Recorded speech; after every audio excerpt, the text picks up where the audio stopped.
Ok, voy a poner a grabar acá. Bueno, entonces, muchachos, les hablaba que las primeras barreras son las barreras, pues, físicas, ¿verdad? Entonces, estábamos hablando de este señor, Ilya Meshnikov. Entonces, él fue muy importante porque fue un pionero en el estudio de la inmunidad innata, ¿verdad? Fue el primero que realmente vio la fagocitosis y los macrófagos, aunque él no sabía en ese momento que eran macrófagos, porque él vio cómo células atacaban cuando él le metía espinas de naranjo, a larvas y estrellas de mar. Entonces él empezó a observar esos fagocitos, fue la primera persona que los describió. Pero entre otras cosas, porque él hizo varias cosas, entre otras cosas, Meshnikov ayudó a acuñar el término inmunis. Inmunis, de donde viene la palabra inmunidad, inmunis significa exento, libre, libre de carga o libre de problema. Entonces la inmunidad es como esa capacidad de estar libre de parásitos, por ejemplo, esa capacidad del cuerpo de defenderse. Esa palabra también se la debemos pues a Meshnikov. Eh, También ya habíamos hablado un poquito de las diferentes áreas de interés de la inmunología. Aquí les vuelvo a citar algunas, ¿verdad? Vean que estas son las principales, les decía el otro día: inmunología celular, molecular, clínica, terapéutica, oncoinmunología, inmunología del desarrollo, pero les decía que hay un montón de subáreas. Entonces, cada vez que desarrollan una nueva técnica, como que inventan una palabra nueva, y entonces alguien dice, yo me dedico a tal y tal cosa. Entonces, muchas de esas áreas son como antojadizas, ¿verdad? Como responden nada más al desarrollo de nuevas técnicas. Pero si ya yo hablo de inmunología celular, inmunología molecular, inmunología clínica, eh, inmunología oncológica, ya eso sí son áreas bien un poquito pues, más definidas dentro de la inmunología. Eh, una de las moléculas más interesantes que nosotros tenemos en el campo de estudio de la inmunología es la acción de las inmunoglobulinas, que ellas corresponden pues a la inmunidad adaptativa, y ya lo vamos a ir viendo poco a poco, ¿verdad? Y la inmunología, les decía, es un área de ciencias de la salud, pero que es interdisciplinaria, o sea, tiene relación con virología, con oncología, con microbiología, bacteriología, con biotecnología, parasitología, ¿verdad? Es decir, es un área muy, muy importante. Y en medicina tiene muchas implicaciones porque entonces tecnologías como los trasplantes, por ejemplo, o áreas de la medicina como la neumología, como la patología, como la reumatología, tienen mucho que ver con, definitivamente, con el área de la inmunología. Así que es una ciencia pues bastante diversa e interdisciplinaria. Bien, entonces para que el cuerpo pueda defenderse, muchachos, de lo que es foráneo, el cuerpo tiene que tener una capacidad innata de definir qué es lo propio y qué es lo extraño. Entonces, eso es muy importante. Esa capacidad de diferenciar lo propio y lo extraño a nivel molecular, a nivel bioquímico y a nivel fisiológico. El cuerpo tiene que poder ser capaz de definir eso. El sistema inmune, dos áreas de respuesta clásicas, ¿verdad? Que serían la inmunidad innata, que es menos específica, más generalista, y la inmunidad adaptativa, que es más específica, más especializada. Eso, muchachos, es una división con objetivos de estudio, porque ya van a ver que todo está interrelacionado. Bien, entonces, hoy hablaríamos un poquito de las que son respuestas innatas, en donde encontramos esas respuestas más generalizadas, más generalistas, menos específicas, y ahí vamos a tener diferentes cosas. Un componente de la inmunidad innata son las barreras. O sea, las barreras físicas o químicas que me permitan bloquear a los microorganismos, desde moléculas que son antimicrobianos. Esto que ven aquí, AMP, significa péptido antimicrobiano. Entonces, los péptidos antimicrobianos, los ácidos, las enzimas, ciertas proteínas que van a atacar a los microorganismos son barreras químicas. Y en las barreras físicas encontramos los epitelios y las membranas, principalmente la piel y las membranas mucosas. ¿Cuáles son las membranas mucosas? La digestiva, la genital o geniturinaria, por ejemplo. Esas mucosas que están ahí en donde los órganos internos están separados del medio ambiente por una membrana, eso es una mucosa, y esas son barreras. También tenemos a la microbiota natural del cuerpo. Todos tenemos microorganismos que viven dentro y fuera del cuerpo, que son normales, y ellos ayudan a combatir a los patógenos, ¿no? Entonces interactúan con el ser humano. Esas son barreras de la inmunidad innata, no específica. También hay células de la respuesta innata no específica. Las células dendríticas, los macrófagos y diferentes tipos de granulocitos. Pero ahorita hablamos un poquito de eso. Y procesos. Procesos que acompañan la inmunidad innata, como la inflamación, una respuesta fisiológica a la infección, las comunicaciones entre células y la opsonización, que es envolver una molécula o una bacteria o un patógeno en alguna molécula propia del cuerpo para decir aquí está y que los macrófagos vengan y se lo coman. Eso se llama opsonización. Entendámoslo como envolver un patógeno con proteínas propias para poder identificarlo y después removerlo. Todos estos procesos que vimos aquí, estos tipos celulares, estos tipos de membranas, estos tipos de químicos que son de la inmunidad innata, son características de todo vertebrado. O sea, todos los vertebrados evolucionaron estos mecanismos, son comunes a todo vertebrado. Ahora bien, los mamíferos como nosotros, aparte de todos estos mecanismos de la inmunidad innata, tenemos los mecanismos de la inmunidad adaptativa.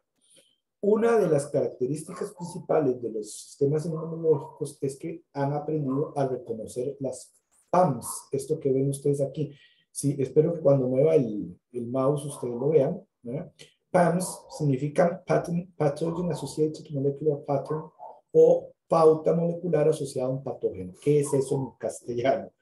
Es una molécula propia de un microorganismo que normalmente no la vamos a tener los mamíferos y que entonces sirve para identificar a ese microorganismo. Entonces esas pautas moleculares existen en virus, existen en bacterias, en hongos y en otros parásitos.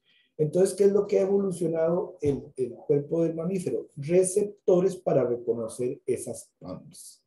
Esos receptores, que los vemos como estas moleculitas que los vemos aquí en verde, se llaman PPRs, ¿verdad?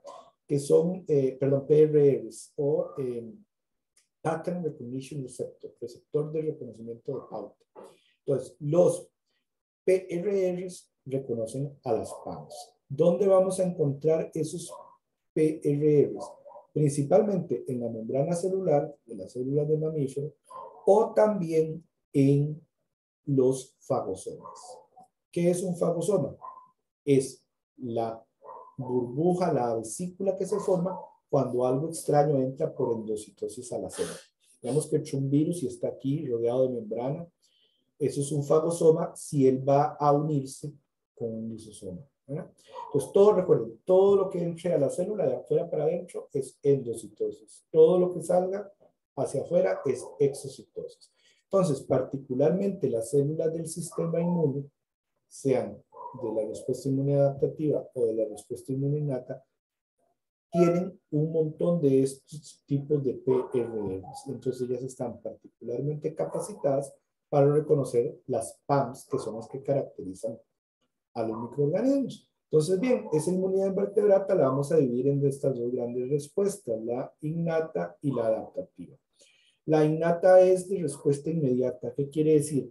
Entra un virus, entra una bacteria y en minutos, tal vez a lo sumo horas, ya hay una respuesta. Entonces es una respuesta rápida. En cambio, la respuesta inmune adaptativa está rezagada en el tiempo. Es decir, dura días para poderse desarrollar. Luego, la respuesta inmune innata, como les dije, es generalista. En cambio, la respuesta adaptativa es muy específica. Hoy estamos concentrándonos aquí en la respuesta inmune innata. Entonces tenemos barreras físicas, barreras químicas y las células de la respuesta inmune innata. Entre esas células tenemos macrófagos, monocitos, neutrófilos, células asesinas naturales, células dendríticas, leucocitos en general, células epiteliales y células endoteliales. ¿Por qué epiteliales y endoteliales? Porque esas forman las barreras físicas. Entonces, epitelio es, por ejemplo, las células de la piel o las células que están en la mucosa gástrica son epiteliales.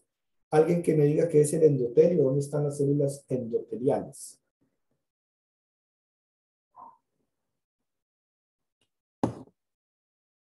¿Qué me dice?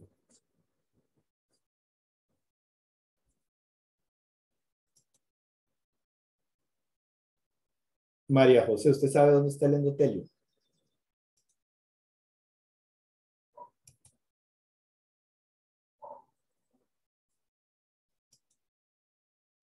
Como el corazón, profe, ¿no será? Anda por ahí, pero no. Diego, ¿qué me dice Diego? ¿Usted sabe dónde está el endotelio? Profe, si es Diego Vadilla, no sé. Ok. Pero estamos aquí ya revisando Wikipedia a ver qué dice.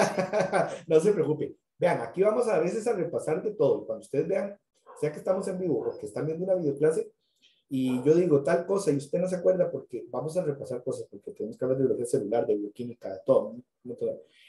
El endotelio es el epitelio que, digamos, tapiza por dentro los vasos sanguíneos, los capilares, las venas, ¿verdad? Por dentro están tapizadas por un epitelio que se llama endotelio. Entonces, el endotelio es el epitelio de los vasos sanguíneos. Entonces, son muy importantes porque las células endoteliales van a tener que regular que no pasen fácilmente bacterias o patógenos de la sangre al cuerpo. De hecho, muchos procesos infecciosos pasan por ahí. También los leucocitos que salen de la sangre y van a los tejidos a atacar una infección, pues tiene que pasar por el endotelio. Entonces, eso es el endotelio. Pero vean, aquí les puse en rojo macrófagos y células dendríticas. En el laboratorio de esta semana con Adriana, ustedes van a ver varios tipos de células. Me parece que eso es lo que van a hacer esta semana en microscopio, ver como fotos de la sangre. Entonces, ustedes van a ver ahí algunos leucocitos, algunos tipos de leucocitos, me imagino, algún polimorfonuclear o cosas así. Entonces, quiero que tengan en cuenta esto. Estas células que están aquí, todas estas son de la respuesta inmune, pero la respuesta inmune innata y la adaptativa están encadenadas, muchachos. Entonces, como separar el sistema inmune en esas dos, eso se hace clásicamente, pero a mí no me gusta mucho, porque es como solo por objetivos de estudio. Porque cada vez que entendemos más, descubrimos que están más encadenados en la respuesta adaptativa y la respuesta innata. O sea, es que cuando uno se pone a leer un libro, uno ve como que, la respuesta innata por allá y después la adaptativa por allá. Particularmente esas que les puse en rojo, los macrófagos, pero particularmente las células dendríticas, aunque en todos los libros que ustedes lean digan que son de la respuesta inmune innata, cada vez más sabemos que participan en la respuesta inmune adaptativa. Es más, las células dendríticas son primordiales en eso, porque hay subpoblaciones de estas células que tienen funciones particulares como la de activar a ciertas subpoblaciones de linfocitos B, ¿verdad? Entonces, quiero que lo tomen en cuenta de esa manera, que aunque lo estemos viendo como por separado, esos procesos están encadenados. Eso se los puse aquí, ven, en estas letras aquí abajo, ahí les puse una notita para que se acuerden de eso. Ya en la respuesta inmune adaptativa, que es aquella retardada en el tiempo más específica, esa respuesta inmune está dada por los anticuerpos o por las células como los linfocitos T y los linfocitos B. Pero vean que de nuevo aquí es muy importante las células dendríticas y presentadoras de antígeno. Entonces, tomemos en cuenta de que aunque los vemos por separado, en realidad hay células puente entre las dos respuestas y hay muchos procesos puente entre la respuesta innata y la respuesta adaptativa. No son como dos cosas por aparte, todo está, todo está en conjunto. Cuando usted, por ejemplo, estudia fisiología, entonces a uno lo primero que le enseñan, el sistema nervioso se divide en sistema nervioso central y periférico. Eso es con motivo de estudio, porque ¿quién manda las neuronas del sistema nervioso periférico? ¿Quién manda al sistema simpático y parasimpático? Finalmente, lo manda el mismo encéfalo, la médula espinal. Entonces esas divisiones son como arquetípicas, como con motivos de estudio. Lo mismo aquí. Estas dos así separadas, pero eso no responde realmente a la vida real. Entonces vemos que cuando un microorganismo va a entrar al cuerpo tiene varias barreras. Primera barrera, se topa con la piel y las mucosas. Si logra entrar por esas barreras y penetra el cuerpo, van a haber otras barreras que ya son expuestas y todavía inespecíficas.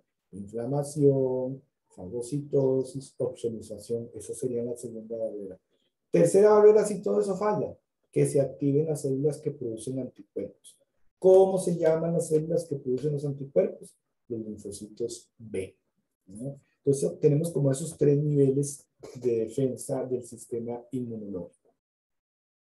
Conceptos de entrada: un patógeno es cualquier organismo que cause una enfermedad. Entonces, por ejemplo, hay bacterias patógenas, pero hay bacterias que no son patógenas. Una bacteria es patógena si causa una enfermedad. La patogénesis sería el mecanismo que usa ese organismo para causar la patogenia. Para el humano, los principales tipos de patógenos están aquí en esta figura. Están los unicelulares como los protozoos, las bacterias, multicelulares como los hongos, multicelulares como los parásitos tipo gusano, ¿no? Y los parásitos no celulares, porque no cumplen la teoría celular, y esos son los virus y los priones, ¿verdad? Esos serían entonces los principales tipos de parásitos para nosotros los humanos.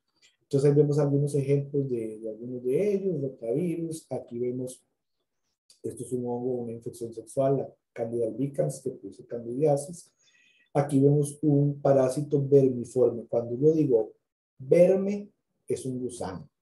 Parásito vermiforme es un gusano.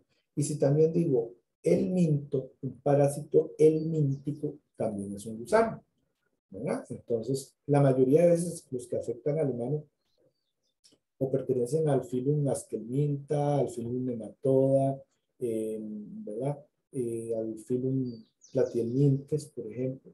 Entonces, verme o helminto es un gusano.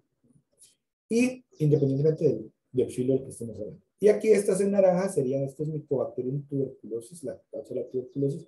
Vean qué bonita, esta está siendo fagocitada por un macrófago. Entonces estas son ejemplos de bacterias. Ahora bien, depende de por dónde entre el patógeno, así van a ser los mecanismos de defensa del sistema inmune. No es lo mismo que un patógeno entre, por ejemplo, porque usted se corta la piel y entra por la piel, a que un patógeno entre por la sangre. Porque en la sangre van a tener una respuesta pues mucho más certera, mucho más rápida. Entonces no es la misma estrategia la que se usa con todos los patógenos, sino que también va a depender mucho del microambiente por el cual el patógeno está entrando al cuerpo. Esta figurita que está aquí está muy bonita. Vean, si nosotros contáramos los trillones de células que componen a un humano, entre el 70 al 90% son células no humanas, lo que hay en un cuerpo humano. Y solo como entre un 30 por ahí por ciento son células humanas, que son enormes, ¿verdad? Digamos, una cantidad enorme, unos 30 trillones de células humanas en un cuerpo humano, pero vean que más de 100 trillones, o sea, como un 70% más, son de microorganismos, de la microbiota normal, porque realmente los cuerpos nuestros son como taxis, y entonces están llenos de bacterias y de otros, y no solo bacterias, hongos, otros microorganismos que viven por dentro y por fuera. Pero si son la microbiota normal, más bien ayudan al cuerpo y al sistema inmune a evitar que otros patógenos los colonicen, ¿verdad? Entonces realmente somos como un gran taxi. Hasta hace pocas décadas nosotros creíamos que las bacterias vivían solitas en el medio ambiente, ahí más bien en los laboratorios tratamos de tenerlas en cultivos puros, y eso no es nada más lejos de la verdad, porque las bacterias más bien viven en biofilmes, que son grupos de bacterias conviviendo juntas, como en una capa. Hay biofilmes que tienen pocas especies de bacterias, pero biofilmes que tienen mucha diversidad. Entonces realmente podemos pensar en el humano que tenemos un microbioma en el intestino, que ese sería el biofilme de microorganismos que viven en el intestino y que hoy sabemos que están relacionados cuando se alteran con el desarrollo de enfermedades hormonales, metabólicas y el cáncer. Incluso vean qué importantes que son. Todavía no los entendemos bien. Eso es un campo muy nuevo de la microbiología. Tenemos el biofilme dental, todos en los dientes tenemos biofilmes de bacterias, en la lengua, en la piel, en la nariz, en la mucosa de la nariz. O sea, tenemos una gran cantidad de microorganismos que, si son de la microflora normal, más bien ayudan a impedir que los patógenos entren al cuerpo, ¿no? Porque hay una competencia a nivel ecológico. Bueno, entonces, muchas de estas superficies del cuerpo van a producir secreciones llamémosla el sudor, por ejemplo, en las mujeres, por ejemplo, las secreciones vaginales, que van a tener pH bajo, y entonces acídico, y entonces eso va a ser una barrera. El pH del estómago, que está entre 2 y 3 de pH, sumamente ácido, mata la gran mayoría, aunque no todos los microorganismos. Entonces, todo eso son barreras químicas y físicas para los microorganismos. El cuerpo tiene una gran cantidad de sitios por donde puede entrar un patógeno. La boca, los ojos, la nariz, vean qué importante que es eso ahora con las mascarillas, las aberturas del sistema reproductor, la uretra, la vagina, el ano, por ejemplo, y también cuando hay heridas en la piel, ¿verdad? Entonces, todos esos son mecanismos y medios por los que pueden entrar. Cuando las personas tienen mucho, digamos, hongos como pitirosporum o tienen microácaros, ¿verdad? Eso puede hacer que los folículos se inflamen y entonces por los folículos pueden entrar microorganismos también. Las picaduras de insectos, los cortes, ¿verdad? Por ejemplo, por picaduras de insectos pueden entrar los microorganismos que producen la malaria, el Zika, la chikungunya, todos esos. Por cortaduras pueden entrar el tétano, por ejemplo. Por la piel pueden entrar algunas bacterias, muchas, si la piel está quemada o está dañada, o pueden entrar algunos gusanos, ¿verdad? Como filarias o miracidios que rompen la piel y penetran, ¿no? Entonces eso va a haber una gran cantidad de lugares por los que pueden ingresar al cuerpo los patógenos, pero también, así como el cuerpo tiene muchos lugares por donde puede ser colonizado, también tiene muchos mecanismos de defensa, ¿verdad? Uno de los principales, ya vemos, el sudor, las secreciones vaginales, por ejemplo, el jugo gástrico, el moco, digamos, el mucus que tenemos en la nariz, que es una manera de atrapar microorganismos. Los péptidos antimicrobianos o AMP, antimicrobial peptides, ¿verdad? Que son pequeñas proteínas que se producen en diferentes células para atacar a los microorganismos. O, por ejemplo, la lisocima. La lisocima es una enzima presente, entre otras cosas, en la saliva, que particularmente rompe las paredes celulares de las bacterias. Y aparte de todas estas formas variadas de defensas químicas, hay defensas físicas. Por ejemplo, el estornudo, los cilios. Tenemos cilios en las vías del oído, tenemos cilios en la nariz, tenemos cilios en las vías respiratorias altas y bajas, que esos van a tratar de barrer las bacterias hacia afuera, eso ya es algo completamente físico. La orina, estar orinando, limpia, el tracto urinario de microorganismos. La defecación, por las heces salen grandes cantidades de microorganismos, ¿verdad? La tos, por ejemplo, ese mecanismo es para expulsar microorganismos, ¿verdad? Entonces, todas esas son maneras en que el cuerpo tiene para defenderse de esos microorganismos que ya entren. Si ya el microorganismo logra entrar, por ejemplo, por una herida en la piel, por una picadura, entonces van a pasar diferentes cosas, depende del microorganismo que sea. Por ejemplo, si es un virus, puede infectar las células y entonces puede ser detectadas por células citotóxicas como las células asesinas que van a matar a esas células llenas de virus. O, por ejemplo, pueden adherirse a superficies celulares y atraer a los macrófagos y a las células dendríticas, que lo que van a hacer es procesar esas bacterias o esos patógenos, o esos virus, y con los antígenos de esas bacterias o esos virus procesados van a iniciar la respuesta de las células de la respuesta inmune adaptativa. Entonces, ¿quién despierta la respuesta inmune adaptativa? La respuesta inmune innata, ¿ven? Están sumamente conectados. De nuevo, estos dos macrófagos y células dendríticas son un puente. Puede llevar esa entrada del microorganismo, ¿verdad?, a que se activen diversos tipos celulares y se comiencen a producir péptidos antimicrobianos, se empiezan a producir quemoquinas o quimioquinas, como quieran decirlo, pueden decirle quemoquinas o quimioquinas, que se empiezan a producir citocinas o citoquinas, es lo mismo, que son mensajeros intercelulares para el resto del sistema inmune, y se pueden producir respuestas como la inflamación y como la opsonización. Todo eso puede pasar si ya un microorganismo rompe las barreras. Y vean que son tan importantes las barreras, particularmente la piel. La piel o tejido tegumentario es el órgano más grande del cuerpo humano.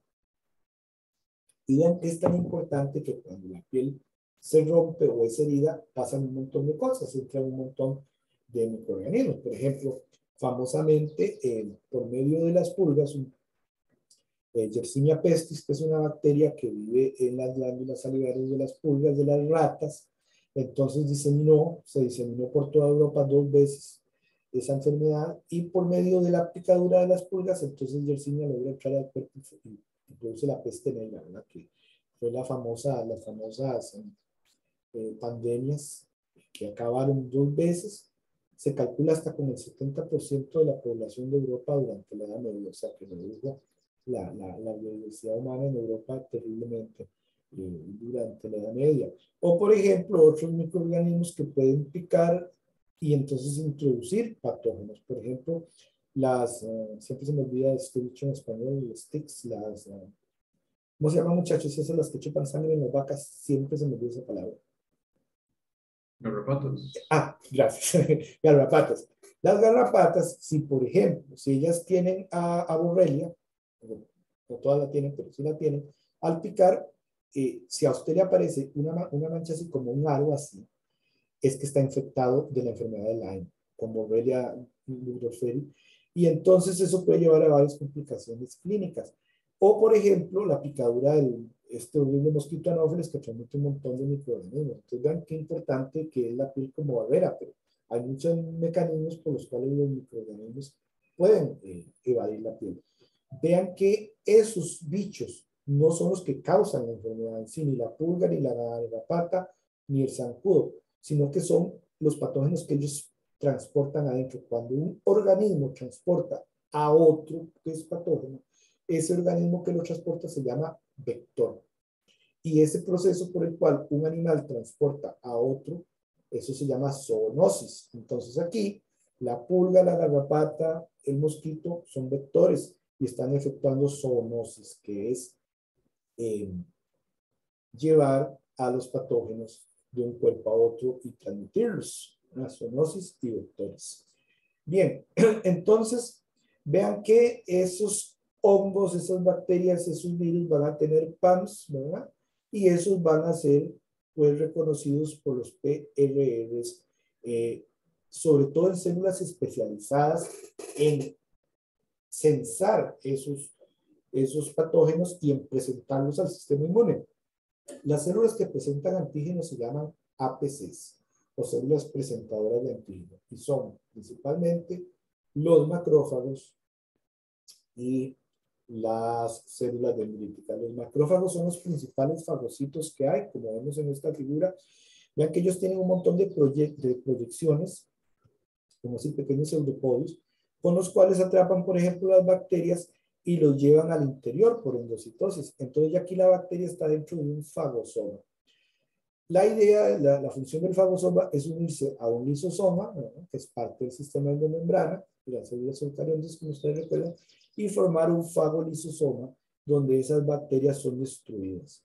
En las células dendríticas pasa algo parecido, pero además de la fagocitosis, las células dendríticas van a agarrar los antígenos y que ellas son muy especializadas en presentarle esos antígenos de las bacterias o de los virus a los linfocitos B o los linfocitos T. Entonces son muy importantes esos PAMs para que el cuerpo reconozca que son invasores.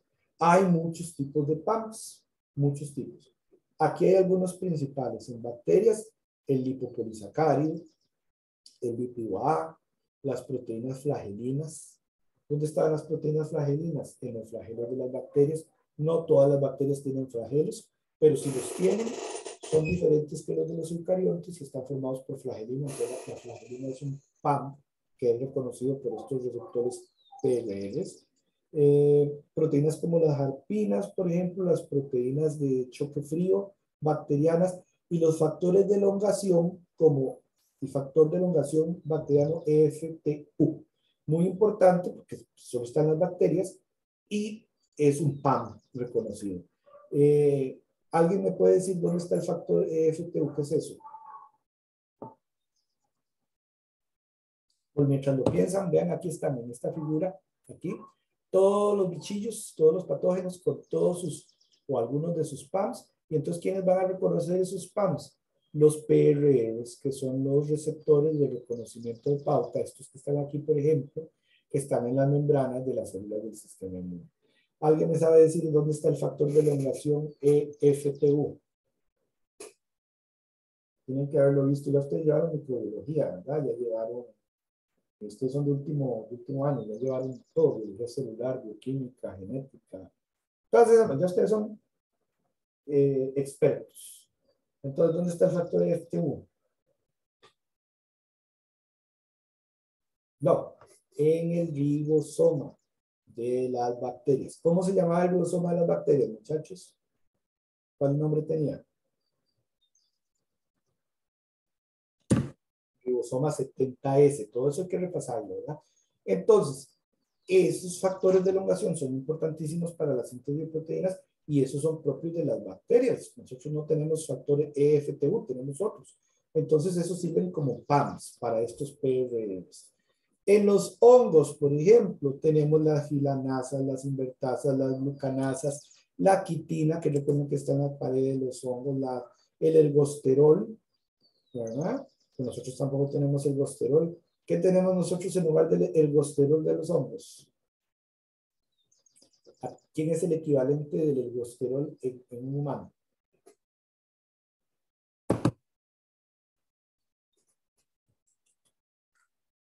Yo pregunto mucho, no es por joder, es para que repasemos. ¿Nadie sabe? ¿Qué es el ergosterol? ¿Alguien sabe? No, el ergosterol es un primo del colesterol. ¿Y qué hace el colesterol? Ahora sí me pueden decir, por ejemplo, Christopher o Sofía, ¿cuál es la función del colesterol en una célula humana? Biología celular. ¿Qué hace el colesterol en una célula humana? Porque la gente dice colesterol y qué es malo, ¿verdad? Todo el mundo solo piensa en enfermedad y eso no es cierto. Profe, yo había leído en fisiología que era como para elasticidad en parte. Elasticidad y forma estructural. Ajá, bueno, por ahí va. El colesterol es el principal, no el único, pero sí el principal regulador de la fluidez de la membrana celular. Gracias al colesterol, vean qué interesante, muchachos. Si hacen, vean, la membrana celular es pura grasa, son fosfolípidos, vean aquí en este dibujillo. Si yo muevo el mouse, ustedes lo ven, chicos, que lo muevo. Sí, profe. Ok, Sí, profe. ok, perfecto. Vean, entonces ven aquí, esto es una membrana celular, está hecha de fosfolípidos. ¿Eso qué es? Grasa. ¿Qué pasa cuando hace frío? La grasa se pone dura, se congela. ¿Qué pasa cuando hace calor? Se derrite. Y entonces, ¿por qué nosotros no nos derretimos con un día caliente como hoy? ¿O por qué cuando hace frío no nos quedamos como una pelota de mantequilla congelados? Por el colesterol. Entonces, es importantísimo. Entonces, los animales usamos para eso el colesterol. Los hongos usan un primo que se llama ergosterol. Entonces, hay medicamentos contra los hongos que afectan al ergosterol, a la sintasa del ergosterol, entonces afectan al hongo, pero no me afectan a mí. Las plantas no usan colesterol, no usan ergosterol, usan un primo. ¿Cómo se llaman las plantas? ¿Alguien sabe? Botánica, fisiología vegetal. ¿Cómo se llama el colesterol en las plantas? Se llama citosterol. Ven, entonces todos los organismos usamos algunas moléculas distintas. Esas moléculas sirven como PAMs muchas veces, porque no las tengo yo como mamífero, entonces el sistema inmunológico las puede reconocer. Cuando estudien estas filminas, entonces se vienen aquí para ver ejemplos de esos PAMs, porque puede ser que yo en un examen le pregunte, ok, muchachos, el monosodio, el urato de monosodio es un PAM, ¿cierto o mentira? ¿Verdadero o falso? O el beta-glucano es un PAM, por ejemplo, fúngico, y que ustedes me digan cierto o mentira. ¿Ven? Entonces, aquí están. No están todos, pero están muchos importantes. Esta filmina me parece que no estaba en las originales, pero ahorita les pongo la copia para que les quede la última versión. Hay muchos tipos de PRRs, depende del tipo celular y de la célula inmune de la que estemos hablando. Estos que están aquí, por ejemplo, son CLRs, son un tipo de PRR. Recuerden que PRR es receptor de reconocimiento de pauta. Entonces, los CLRs son PRR, ¿verdad? Estos son receptores de lectina, ¿verdad? Tipo C, hay varios tipos, ¿verdad? Entonces son muy comunes, por ejemplo, y muy importantes en las células dendríticas. Entonces, dependiendo del tipo de célula, podemos tener diferentes PRRs.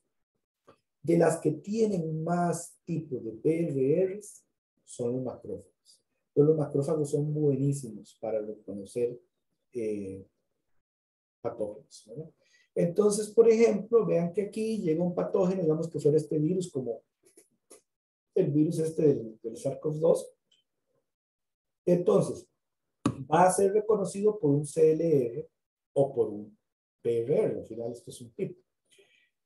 La célula dendrítica fagocita al virus y lo procesa. Agarra algunos antígenos, los procesa y los va a poner en unas moleculitas especiales que después vamos a ver, que se llaman MHC, complejo mayor de histocompatibilidad, Major Histocompatibility Complex, que puede ser de tipo 1 o de tipo 2. Ahí pone pedacitos del virus. Así es como funciona la vacuna.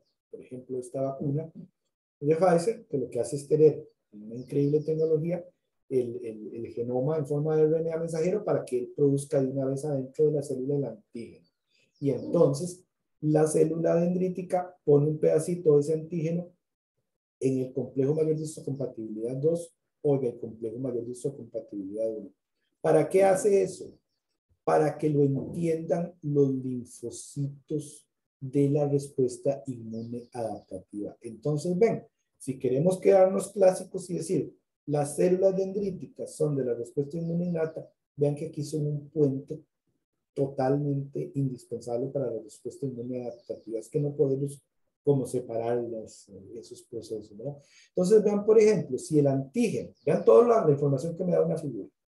Si el antígeno viral está en el complejo mayor de histocompatibilidad 2, lo lee y lo entiende. TCR es el receptor del linfocito T, TCR. Lo entiende el TCR que esté en un linfocito CD4 positivo.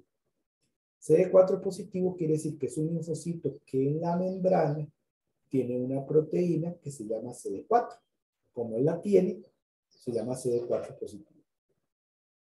Si el antígeno está puesto en el complejo mayor de histocompatibilidad tipo 1, lo entiende el TCR de un linfocito CD8 positivo, de un linfocito que tenga la proteína CD8, por eso CD8 positivo. Y estos dos se comportan diferente, porque los CD4 funcionan como linfocitos T de ayuda, o T helpers, o linfocitos T reguladores, que se van a ir a despertar a los linfocitos B, que son los que van a producir los anticuerpos. Y estos otros, que son CD8 positivos, funcionan como células citotóxicas, que se van a ir a buscar directamente al virus o a la bacteria y se los van a comer, o los van a matar, o les van a causar apoptosis, si es una célula, o van a hacer algo. Entonces tenemos CD4 positivos son T helpers, T de ayuda, y son T reguladores. Y los CD8 positivos son citotóxicos. Y entonces vean que depende de dónde esté el antígeno puesto. Por eso es que las células dendríticas, todas las células son muy importantes. Tal vez, no creo que mañana vayan a poder ver una célula dendrítica en esos fotos difícilmente. Lástima, pero todas son importantes. Pero las células dendríticas para mí son de las células más interesantes que hay. Obviamente estos TCRs tienen coayudantes como el CD28 que se une al CD8086 de la célula dendrítica. Bueno, eso está explicado aquí, muchachos. Yo casi siempre les pongo figuras, por eso les digo, duro mucho haciendo las clases. Y yo les explico. Entonces, cuando ustedes vean así, se leen bien la información y vean que en la figura yo puedo poner solo la figura y ahí tengo un montón de información, ¿verdad? Entonces hay que entender las figuras. Estas respuestas inmunológicas son adaptables, ¿verdad? Van a adaptarse al tipo de patógeno, van a depender del sitio por el cual esté entrando el patógeno.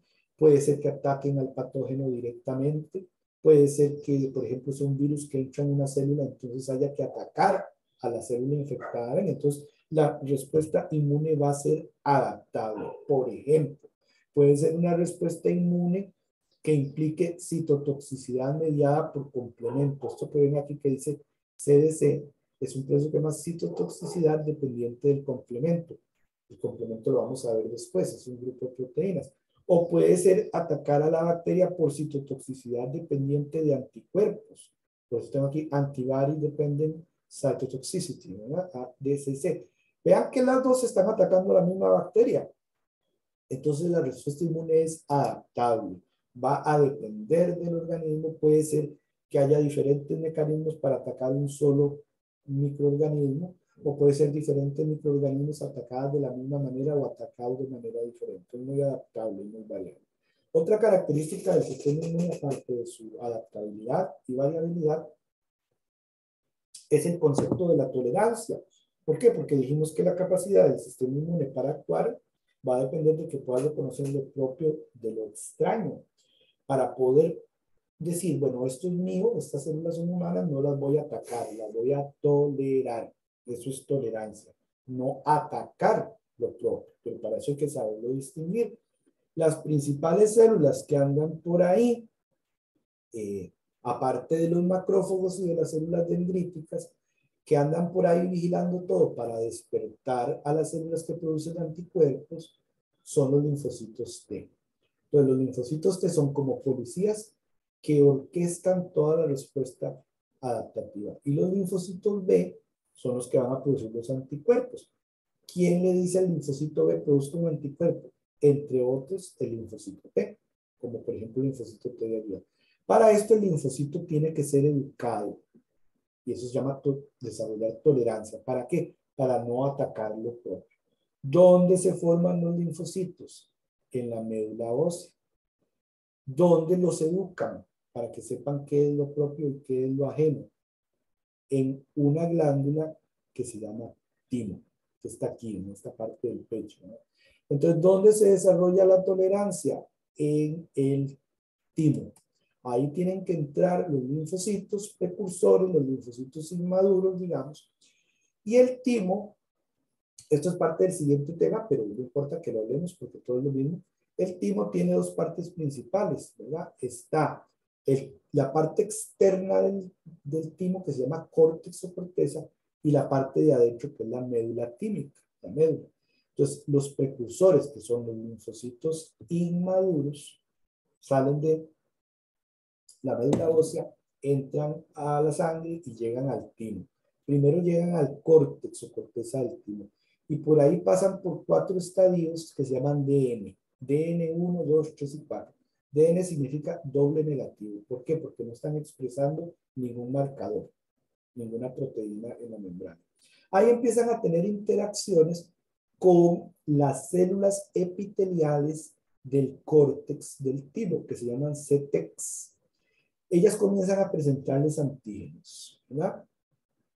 Si los linfocitos esos no interactúan bien con estos antígenos, entonces empiezan a sufrir apoptosis y se mueren. Recuerden que la apoptosis es muerte celular programada, dependiente de caspasas, ¿verdad? Que es cuando le dicen a las células que tienen que suicidarse, ¿verdad? Entonces, cuando ellos no interactúan en esos estados ahí en la corteza, van siendo eliminados. De los que sobreviven, pasan por otro estado que se llama el estado de positivo simple y de positivo doble. Eso lo que quiere decir es que van polarizándose, o se van especializando hacia, por ejemplo, aparte del TCR, producir la CD4. Entonces, ese sería positivo para CD4, sería CD4 positivo.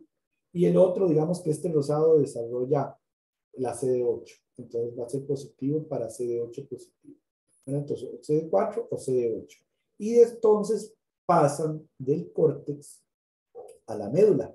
En la médula hay células epiteliales de la médula del timo, MTEX, vean que se llaman CTEX, porque eran de la corteza, estos son MTEX o MTEX de la médula.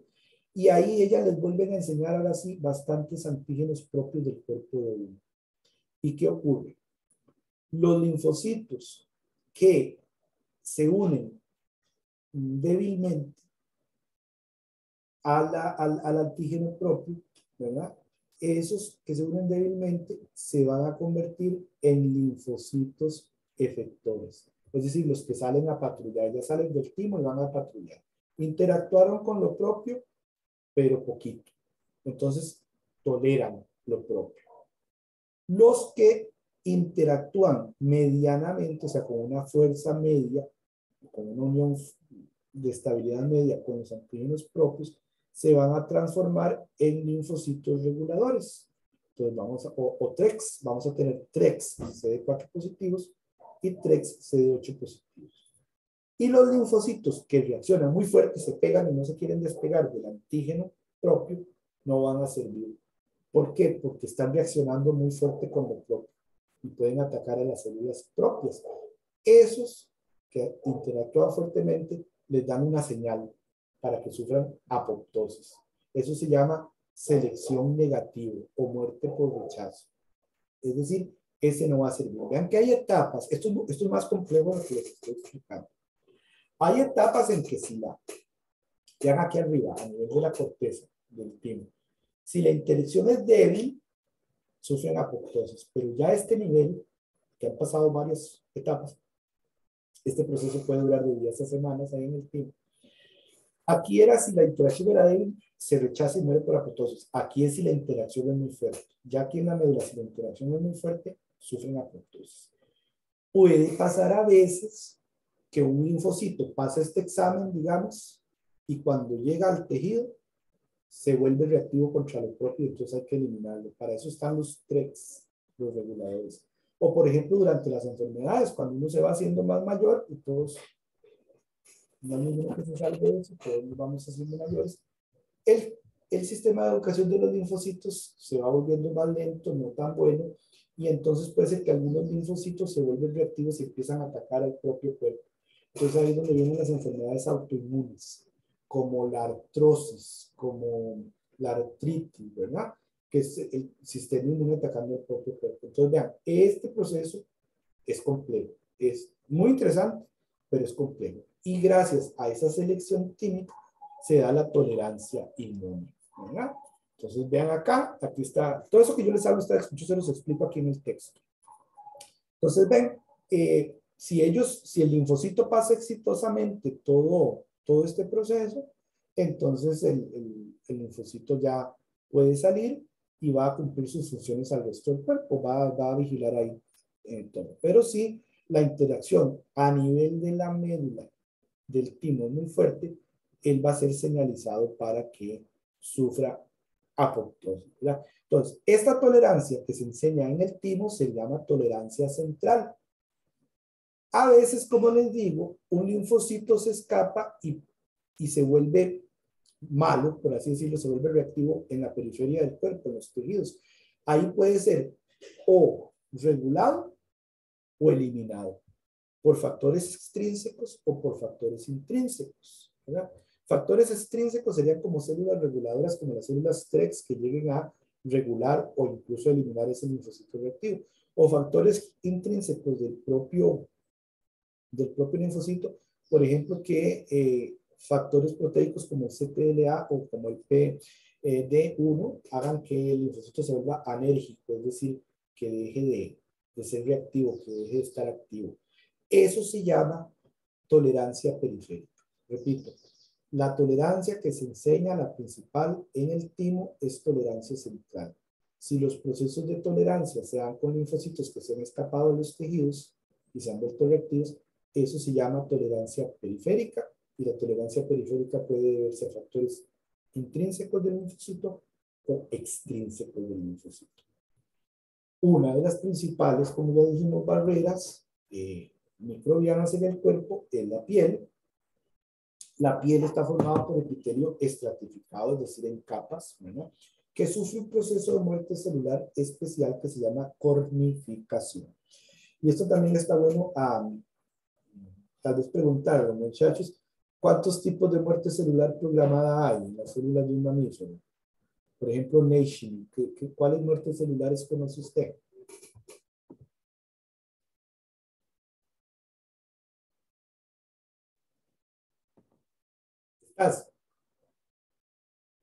O alguien que me diga, ¿qué tipo? ¿Qué tipo de muerte celular conocen? ¿Han aprendido en cursos como en biología celular? ¿Cuáles muertes celulares hay? Necrosis y apoptosis. Está apoptosis, está necrosis, ¿qué más? Solo esas. La autofagia. La autofagia. ¿Qué más? Está autofagia, apoptosis, necrosis, necroptosis, piroptosis, cornificación, etcétera, etcétera, etcétera. Hay un montón. Es que uno tiende a pensar siempre en la apoptosis porque es la principal. Bueno, las células del estrato de los estratos de la piel, del epitelio de la piel, sufren cornificación. La cornificación es una muerte celular que se va dando de abajo para arriba y lo que va a hacer es entrecruzar las proteínas de queratina y va matando la célula pierde el núcleo y se muere. Entonces queda como un entrecruzamiento de queratinas y forma una barrera muy buena contra los microorganismos y las superiores, las que están arriba de la epidermis, se van desprendiendo poco a poco. Vean que la piel tiene dos capas principales, la dermis, que es la profunda, y la epidermis, que tiene origen del ectodermo, pero solo la epidermis es de origen ectodérmico. La epidermis se divide en 4 estratos que los tienen aquí. El que está vivo es el estratum basal. El estrato basal, encima del estrato basal está el estrato espinoso. Ahí comienza a ocurrir la cornificación. Encima del estrato espinoso está el estrato granuloso, donde ya las células están prácticamente en las últimas etapas de muerte. Y finalmente está el estrato córneo, que es el más externo, donde las células ya están totalmente cornificadas y ahí es donde se va desprendiendo la piel. Entonces, estrato basal, espinoso, estrato granuloso, estrato córneo. Ese es el orden de adentro para afuera en la epidermis. En la epidermis hay microorganismos de la microflora normal que conviven con nosotros y forman esos biofilmes. Y uno nunca piensa en ellos y realmente son muy importantes. La piel, aparte de ser una barrera en sí, produce grasa, que también actúa como barrera, produce sudor, que tiene pH ácido, que también actúa como barrera, y produce, es caliente la piel, ¿verdad? Porque nosotros tenemos una temperatura de 37 grados, que para muchas bacterias es mucho. Y entonces también la temperatura actúa como barrera. Vean que hay interacciones interesantes. Por ejemplo, aquí tenemos esta bacteria, con ese nombre que no se llama Cutibacterium acnes. Ella vive cerca de los pelitos de la piel y ahí los pelos están asociados a glándulas sebáceas que producen grasa. Entonces, Cutibacterium acnes lo que hace es que agarra ese sebo de la piel y forma ácidos grasos que vuelven la piel ácida. Entonces no le gustan a las bacterias patógenas. Es decir, que C. acnes sí le gusta, vive en la piel y produce ácidos grasos, ¿verdad? A partir de la grasa de la piel, de la grasa sebácea, y eso evita que entren muchos patógenos. O sea, que esta bacteria C. acnes es parte de nuestra microflora que nos ayuda. Otro ejemplo, ahí en el folículo piloso, el folículo es donde está la raíz, la célula viva que produce el pelo, está, por ejemplo, ese epidermidis, Staphylococcus epidermidis. Esa es buena. Hay estafilococos malos en la piel, como el Staphylococcus aureus, pero el Staphylococcus epidermidis es bueno. Él lo que hace es, por ejemplo, cuando uno nace, casi que minutos después de que nace un bebé, ese Staphylococcus epidermidis entra en contacto en los folículos con los linfocitos y con otras células del sistema inmune. ¿Y qué es lo que hace este estafilococo? Es decirle al sistema inmune, vean, estas bacterias, vengan a ver las bacterias que son buenas para que no las destruyan. O sea, hace que el sistema inmune tolere a las bacterias normales de la piel. ¿Cómo hace eso? Porque el Staphylococcus epidermidis libera sustancias quemoatrayentes que atraen, por ejemplo, linfocitos y que atraen, por ejemplo, macrófagos, pero sobre todo linfocitos reguladores como los TREX, hacia la piel para que empiecen a reconocer a las bacterias que están ahí y no las ataquen, porque de hecho cuando somos adultos, vean lo interesante, el sistema inmune no ataca a las bacterias de la microflora normal, sino que las tolera. Así como tolera las células del cuerpo propio, tolera las células de esas bacterias que están ahí normalmente en la piel. Entonces, nos ayudan, esos microorganismos nos ayudan a coexistir. ¿verdad? Entonces, algunas bacterias normales de la piel producen ellas mismas péptidos antimicrobianos o producen antibióticos para contrarrestar a las bacterias malas. ¿Por qué? Porque a las bacterias buenas no quieren competencia. Por ejemplo, el Staphylococcus epidermidis no quiere que haya una gran cantidad de Staphylococcus aureus, entonces nos protege contra ellos, ¿verdad? Protegiéndose en ellos, nos protegen a nosotros. Por ejemplo, aparte del Staphylococcus epidermidis, en la piel existe el Staphylococcus londinensis, que ese no se conocía hasta hace pocos años, y ese produce un antibiótico recién caracterizado que se llama lundinina, y la lundinina lo que hace es matar al Staphylococcus aureus. Porque Staphylococcus aureus todos tenemos. Por ejemplo, solemos tener en la cercanía de los ojos y en la cercanía de la nariz. Pero cuando hay mucha cantidad, ellos pueden entrar al cuerpo y causar infecciones respiratorias. Entonces, ¿quién los mantiene a raya? Staphylococcus epidermidis, Staphylococcus londinensis, por ejemplo, los mantienen a raya. Y otros microorganismos, ¿verdad?, que están ahí, por ejemplo, como ya vimos, asociados a las células sebáceas, que lo que hacen es pues proteger al cuerpo de los invasores, y si hay una invasión bacteriana de bacterias anormales, también pueden producir péptidos y otras señales quimoatrayentes que atraen al sistema inmune, por ejemplo, ¿no? Atraen a las células dendríticas, a los macrófagos y a los linfocitos para que vengan ahí a la piel a atacar a esos microorganismos. Vean que entonces en la piel tenemos naturalmente bacterias. Curiosamente tenemos algunas arqueas, ¿verdad? Especies de arqueas que no sabíamos. Tenemos algunos hongos que pueden convivir, algunos, ¿verdad? Y tenemos, por ejemplo, estos como Dermodex, que son microácaros. Son ácaros tan pequeños que aunque sean multicelulares, son apenas y más grandes que bacterias. Y esos pueden vivir ahí comiendo el sebo de las glándulas sebáceas. Por ejemplo, les gusta vivir mucho en las cejas.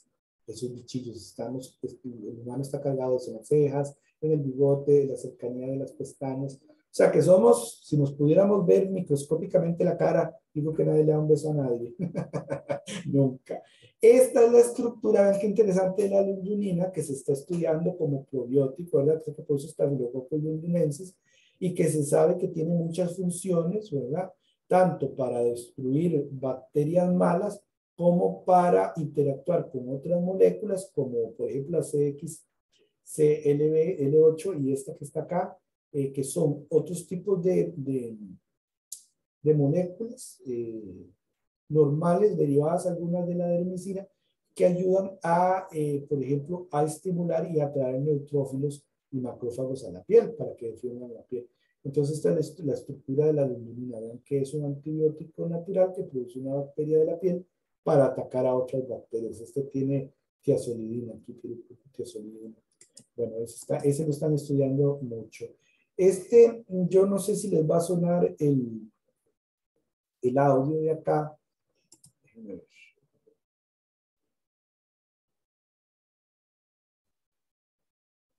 ¿Ustedes oyen o no oyen el audio del video? Yo No, no, profe. Bueno, no importa, No.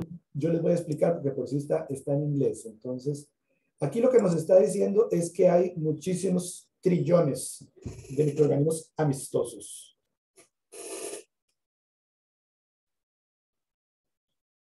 Ajá, está diciendo que uno de los puntos más interesantes descubiertos últimamente es el microbioma de organismos que vestimos, o sea, los que están en la piel.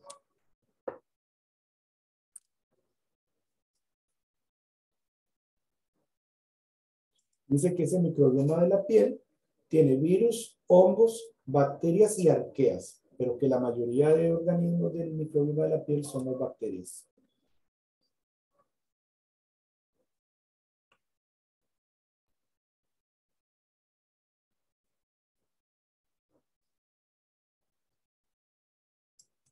Dice que la piel es muy importante en la defensa contra patógenos, pues por todas las condiciones adversas que tiene para que los microorganismos no crezcan, pero que además los microorganismos normales de su microbioma son otra línea de protección.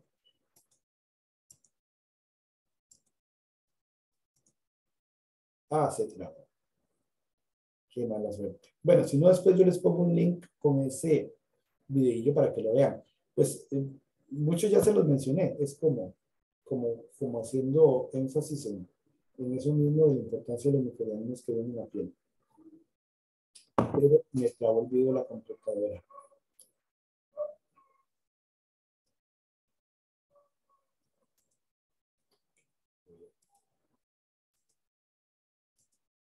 Voy a ver si ya...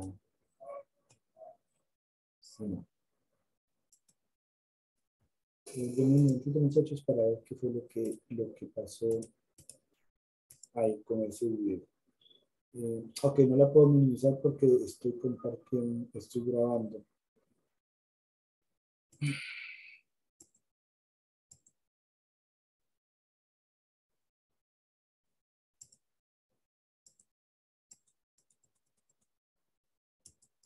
Pero no me deja hacer nada, se trabó esto. No les hubiera puesto ese video.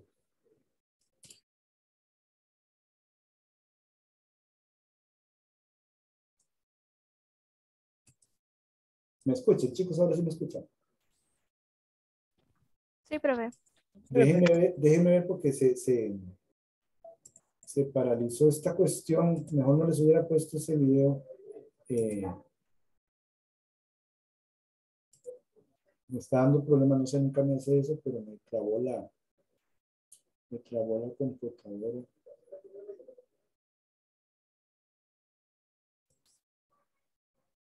No sé por qué. Díganme qué están viendo, chicos. La pantalla, profe, del PowerPoint. Ah, ok, sí están viendo el PowerPoint.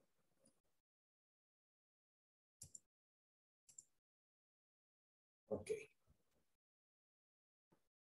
Vamos a brincarnos ese bendito video porque ya me jodió la exposición. Bueno, entonces ahí están viendo unas mucosas, algo que dice membranas mucosas. Sí. Ok, perfecto. Bueno, entonces sigamos con eso y ya creo que no voy a poner videos porque entonces me trabo y se acabó mucho. Bueno, aquí vemos, por ejemplo, el tema de las mucosas. Las mucosas se llaman así principalmente porque producen mucus. Son aquellas que están en un lugar donde el cuerpo tiene contacto con el exterior, entonces tiene que haber una barrera que separe el interior del exterior. Entonces, por ejemplo, tenemos la mucosa digestiva, la mucosa de la conjuntiva, que es la que está en el ojo, la mucosa urogenital y la mucosa respiratoria. Esos serían los más importantes. La conjuntiva es muy importante, está en el ojo, la vemos aquí en colores, ¿verdad? Vean que en verde está la conjuntiva palpebral, luego está el fornix, que sería aquí el vértice, y luego está la conjuntiva vulvar. Esa membrana en el ojo es muy importante, está siempre humectada con lágrimas, y las lágrimas contienen dos cosas importantes. Por un lado contienen lactoferrina, que es una proteína que secuestra el hierro, y todas las bacterias necesitan mucho hierro. Entonces, cuando hay lactoferrina, las bacterias no tienen acceso al hierro porque queda el hierro y se mueren las bacterias. Entonces, es un antibacteriano.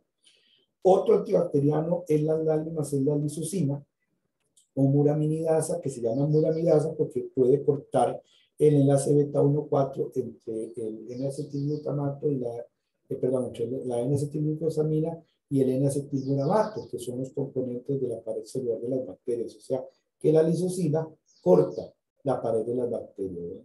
Además de lactoferrina y lisocima, muchas mucosas producen lactoperoxidasa, que es una enzima que sintetiza ROS, que son radicales superóxidos capaces de oxidar y romper a los microorganismos. Entonces las mucosas tienen todos estos mecanismos de defensa.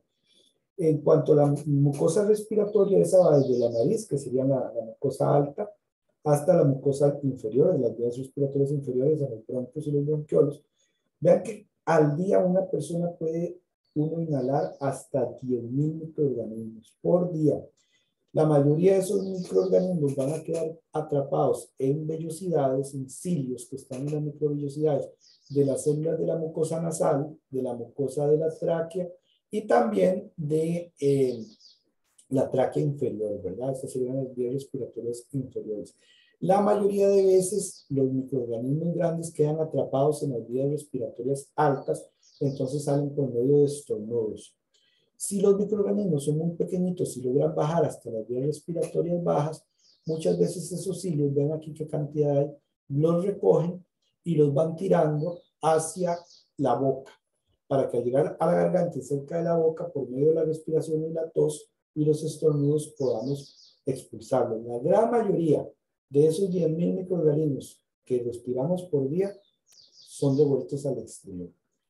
Pero hay algunos que logran entrar a los alveolos, que recuerden que los alveolos son los saquitos celulares por donde se da el intercambio gaseoso en los pulmones.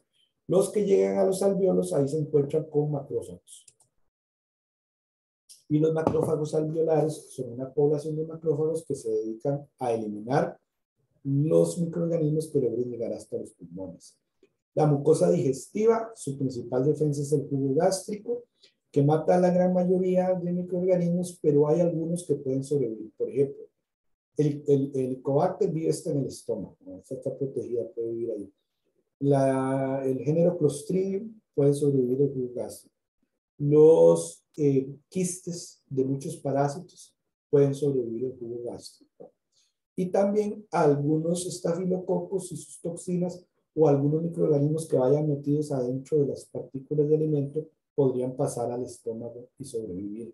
Pero si sobreviven en el estómago y por algún motivo llegan al intestino delgado, ahí se encuentran a la bilis, al jugo pancreático, a las enzimas del intestino delgado, y todas estas tienden a encargarse de los microorganismos. Por si fuera poco, ahí en el intestino, en la mucosa, están los tejidos linfoides asociados al intestino o GALT, que tiene células inmunológicas, y también tiene las células de PANET que producen otros AMPs, o sea, otros péptidos antimicrobianos, o sea, que tienen muchísimas defensas. Vea que las células parietales son las que producen ácido gástrico en las criptas de las glándulas estomacales, de la mucosa estomacal. Esto ya es en el intestino. Vean que en el intestino delgado tenemos estas estructuras, que es tejido linfoide asociado a mucosa, en general se llama MALT, pero en el intestino se llama GALT, y ahí van a ver unos domos que tienen folículos de células linfoides. Se llaman parches de Peyer, ¿verdad? En los parches de Peyer hay células M que pueden dejar entrar bacterias al domo de este parche de Peyer, y ahí interactúan y son procesados con células dendríticas que están ahí, y esas células dendríticas se van a los folículos donde están los linfocitos T y B y los activan, y entonces esos linfocitos activos pueden pasar a ganglios linfáticos y pueden viajar al resto del cuerpo, ya linfocitos que producen, por ejemplo, anticuerpos contra esas bacterias que están en el intestino. Entonces aquí hay un constante control y presentación de antígenos para evitar que las bacterias anormales pues entren al cuerpo y proliferen. Recuerden que las bacterias normales del intestino, que se llaman el microbioma intestinal, esas sí son toleradas pues por el sistema inmune. Otra cosa son las células de Paneth que vemos aquí. Las células de Paneth están en el fondo de las criptas intestinales y ellas producen gran cantidad de péptidos antimicrobianos. En algunos libros los llaman criptidinas. Entonces, si ven en algún libro que dice criptidina, son péptidos antimicrobianos que producen las células de Paneth del intestino delgado. El tracto urogenital, pues al estar orinando uno constantemente, la orina y su pH están lavando constantemente la mucosa urinaria y el tracto genitourinario, y entonces casi no hay microorganismos. Por ejemplo, en los riñones casi no pueden vivir microorganismos por la gran salinidad. Y la micción u orina constante está limpiando el tracto digestivo. Hay muchas más veces casos de infecciones urinarias en la uretra y en la vejiga en las mujeres que en los hombres. ¿Y eso por qué se da? Porque si ustedes ven este diagrama acá, la uretra del hombre es muy larga, pasa por encima de la vejiga y, va a salir de la vejiga y va a pasar a través de todo el pene. Entonces, en total va a tener unos que 20 tantos por ahí de centímetros de longitud, y entonces el exterior, que sería aquí la entrada del caño de la uretra en el pene, está muy lejos de la vejiga, entonces cuesta mucho que los microorganismos entren todo ese camino hasta la vejiga. En cambio, en el caso de la mujer, como vemos en este otro diagrama, la uretra es mucho más corta. Entonces, sí pueden entrar mucho más microorganismos por la uretra femenina y causar infecciones en la vejiga debido a el menor tamaño de este. Luego, hay otras defensas, por ejemplo, las mujeres en la vagina, que también es pues, bastante largo el conducto vaginal. En la vagina van a tener lactobacilos, que son una población normal, que van a bajar el pH, entonces eso impide que entren bacterias patógenas. Además, hay mucus vaginal, que tiene una gran cantidad de péptidos antimicrobianos, tiene lisocimas, lactoferrinas, defensinas, y además de todo eso, la mucosa de la vagina va a tener un montón de fagocitos, de macrófagos y demás, que pasan ingiriendo ahí las bacterias. Entonces, digamos que la vagina tiene todos esos métodos de protección. Y aún así, hay enfermedades de transmisión sexual, ¿verdad? Que logran traspasar todas esas defensas en la vagina, ¿verdad? Entonces, dentro de esta respuesta inmunológica innata tenemos mediadores químicos, ya hemos mencionado muchos de ellos: lisocima, lactoferrina, la urea de la orina, el ácido gástrico, el ácido oleico de la piel. ¿Se acuerdan que les dije que Cutibacterium puede romper el sebo de las glándulas sebáceas? Entonces produce ácido oleico y ese ácido oleico cambia el pH y eso no le gusta a las bacterias patógenas, por ejemplo. Entonces el ácido oleico es otro mediador químico innato. Las glicoproteínas de la saliva también actúan como antimicrobianos. En la sangre y en la linfa tenemos péptidos antimicrobianos y tenemos defensinas, que son proteínas cortas, ¿verdad? De diferentes formas, que actúan como antimicrobianos. Luego, las sustancias de defensa y los antibióticos que producen las bacterias normales de la piel o las bacterias normales del intestino, por ejemplo. Y una gran variedad de péptidos y polipéptidos antimicrobianos. Aquí vemos la estructura de la lactoferrina. Vean que esos péptidos antimicrobianos pueden ser de varios tipos y lo que hacen ellos es normalmente, algunos tienen blancos intracelulares, o sea que esos péptidos antimicrobianos entran y se unen, por ejemplo, a un ribosoma o dañan las mitocondrias o dañan los ribosomas de la bacteria. Pero la gran mayoría lo que hacen es formar poros.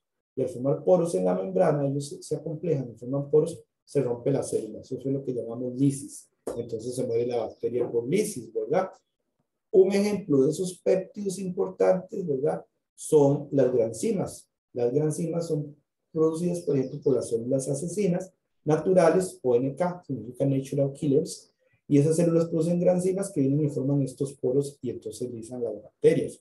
La gran mayoría, no todos, pero la gran mayoría de péptidos antimicrobianos tienen carga positiva y entonces por eso ellos buscan la membrana celular y se acomplejan ahí, ¿no? Por eso son importantes. Como son de carga positiva, se llaman péptidos catiónicos. Entonces, repito, muchos, no todos, los péptidos antimicrobianos son catiónicos. Y hay tres tipos principales: los lineales o alfa-helicoidales, las defensinas, que pueden ser defensinas alfa y beta, y los péptidos repetidos largos.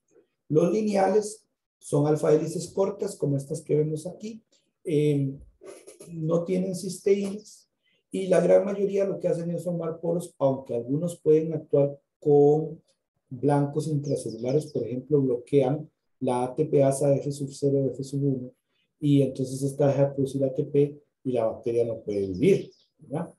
Por ejemplo, las cartelicidinas, como estas que estamos viendo acá. El segundo grupo son las defensinas, que vienen de precursores más largos, igual que estos, son cortitos, pero vienen de precursores más largos.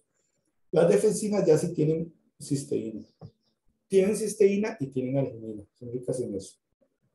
Tenemos alfa-defensinas, que son más cortas, y beta-defensinas, que son más complejas, como estas que estamos viendo aquí abajo.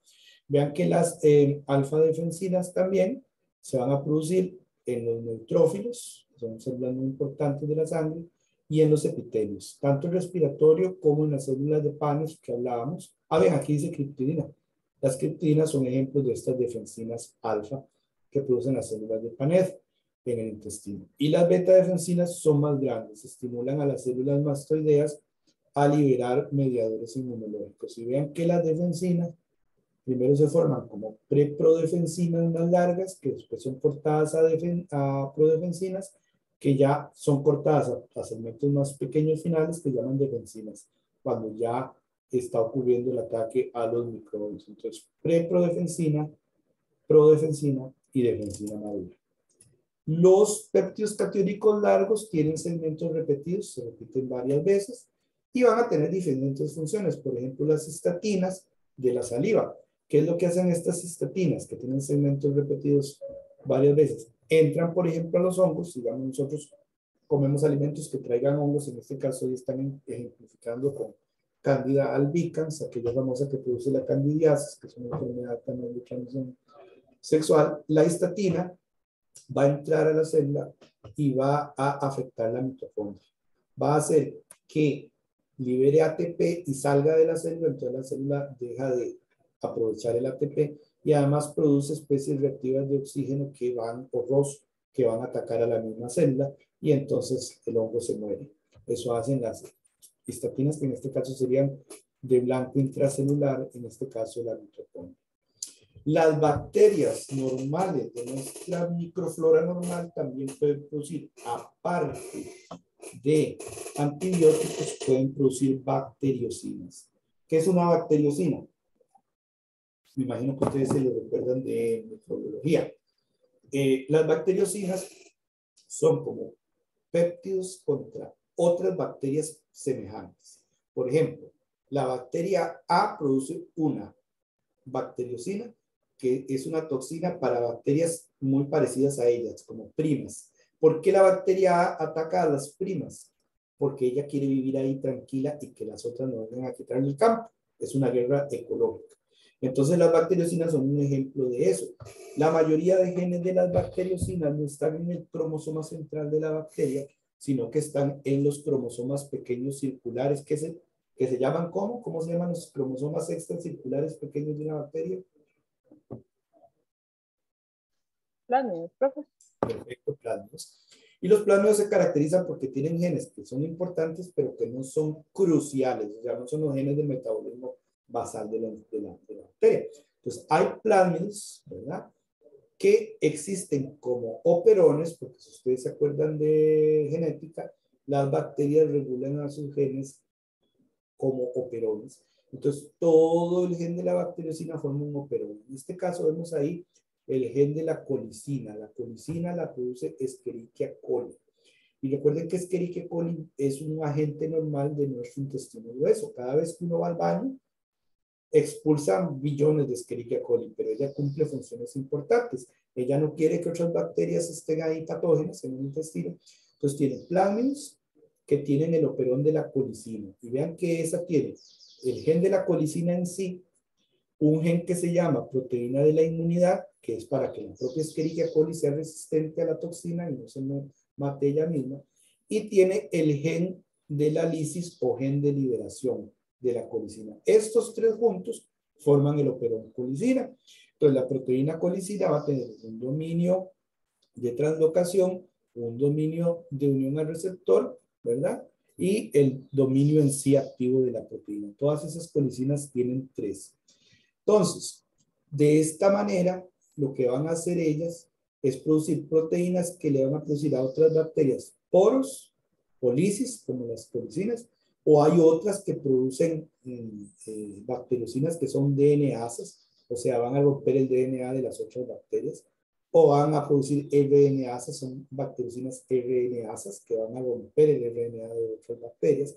Pero recuerden que es muy importante, normalmente el operón contiene un gen de la resistencia para que la propia bacteria sea resistente y no se mate a sí misma.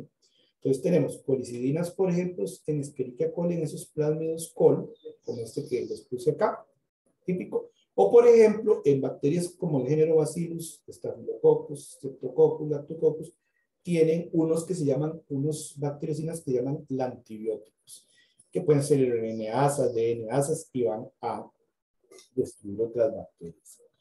Otros componentes de las defensas químicas, que podríamos decir parte de la inmunidad innata, el sistema de complemento, por ejemplo, y las citoquinas. Las citoquinas son mensajeros intercelulares que comunican las células del sistema inmune, ¿verdad? Entonces hay muchos tipos. Ahí la nomenclatura es una cosa terrible, ¿verdad? ¿Cuándo se producen citoquinas? Cuando hay infecciones, cuando hay cáncer, cuando hay inflamación, cuando se activan los linfocitos, cuando se activan los macrófagos. Entonces, la respuesta es producir citoquinas que van a activar a otras células más del sistema inmune. Entonces, hay muchos tipos de citoquinas. Cada citoquina tiene un receptor diferente. Para que una célula responda a una citoquina, tiene que tener el receptor de la citoquina. Si no tiene el receptor, no responde, ¿verdad? Y normalmente las células pueden tener muchos tipos de distintos receptores para distintas citoquinas. Entonces, muchachos, aquí es un poquito enredado porque hay muchos nombres. Por ejemplo, linfoquinas son todas las citoquinas que sirven para que se comuniquen entre sí los linfocitos T. Se llaman linfoquinas. Las monoquinas son citoquinas que producen los fagocitos mononucleares, como los macrófagos. ¿Qué quiere decir eso? Un fagocito es una célula que hace fagocitosis y es mononuclear porque tiene solo un núcleo grande. Los interferones son citoquinas que producen las células que están infectadas por virus. Y los interferones tratan de controlar la infección viral y la reproducción viral. Las interleuquinas es cualquier citoquina que se produce de un linfocito y va a señalizar a otro. Ya no solo linfocitos T que se llaman linfoquinas, sino cualquier linfocito. Se llaman interleuquinas. Las quemoquinas o quimioquinas, que les pueden decir de cualquiera de las dos maneras, son las citoquinas que regulan la atracción, la quimiotaxis y la quimioquinesis, el movimiento, la migración. Los factores de estimulación colonial son citoquinas que estimulan la maduración de linfocitos en la médula ósea, o sea, que hacen que produzcan colonias y proliferen. Entonces, ven, todos esos son citoquinas. Si yo hablo de quemoquina, de interferón, de factor de estimulación colonial, de interleuquina, estoy hablando de citoquinas. Son otros miembros de los mediadores bioquímicos de la respuesta celular innata. Así como lo es el sistema de complemento, que este lo vamos a ver en otro tema, en otra clase. Es un conjunto de proteínas que pueden producir opsonización, que es envolver a una bacteria o un patógeno para que vengan los macrófagos y se lo coman. Eso es opsonización. Y que también pueden producir lisis, porque vean que el complemento puede formar un poro de una proteína de complemento que se llama C9, y ese poro hace que se lise la bacteria y se muera. Ahora bien, el sistema de complemento lo estamos aquí viendo como mediador bioquímico de la respuesta innata, pero es otro ejemplo de lo que les digo, que no podemos verlo como tan separado. Resulta que ahora se ha descubierto sistema de complemento que actúa a nivel celular en la inmunidad adaptativa. O sea, otro puente. Si ya habíamos dicho que las células dendríticas son un puente y que los macrófagos son un puente entre la inmunidad innata y la adaptativa, ahora sabemos que el sistema de complemento también. Entonces, aunque en este curso, por seguir las cuestiones históricas, lo veamos como parte de la respuesta innata, en realidad es un puente y las dos respuestas están siempre ligadas y no podemos decir que son dos cosas separadas. Otros mediadores bioquímicos entonces serían todas esas citoquinas, todas esas células del complemento.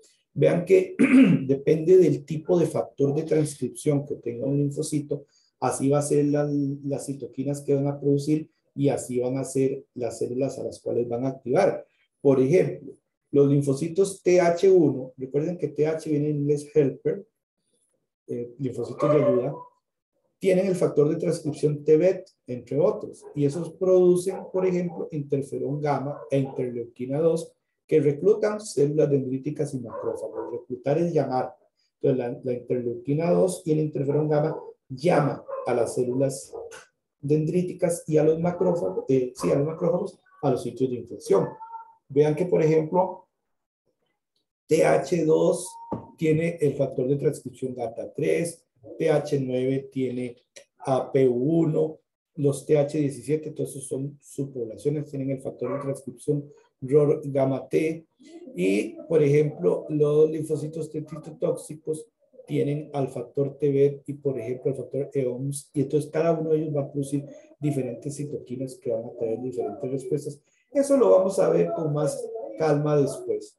Y otras respuestas finales, mediadores bioquímicos de la respuesta innata, las proteínas de la fase aguda y las proteínas de unión amanosa SPA y las SPA A y D, que son colectinas, que se llaman así porque lo que hacen es andar buscando hongos y bacterias en todo el cuerpo y señalizarlos para que sean removidos por otras células del sistema inmune. Ok, dejé de grabar para nada más entonces darles una indicación. Vean, ahí algunas de esas filminas, cambié algunas con respecto a la presentación de la semana pasada. Entonces, ahorita mismo les voy a poner esta nueva versión para que la tengan más completa. Y lo segundo de la clase de hoy que quiero que hagan es que ustedes tienen laboratorios mañana. Sí. Ok, vean, les voy a poner ahora un video, una videoclase que no es obligatorio que la vean ya. Habría que verla de aquí a la otra semana. Pero si pudieran verla, les serviría tal vez para el laboratorio de mañana, que yo creo que lo que van a ver es tipos de células de la sangre. ¿Qué están viendo ahí, muchachos?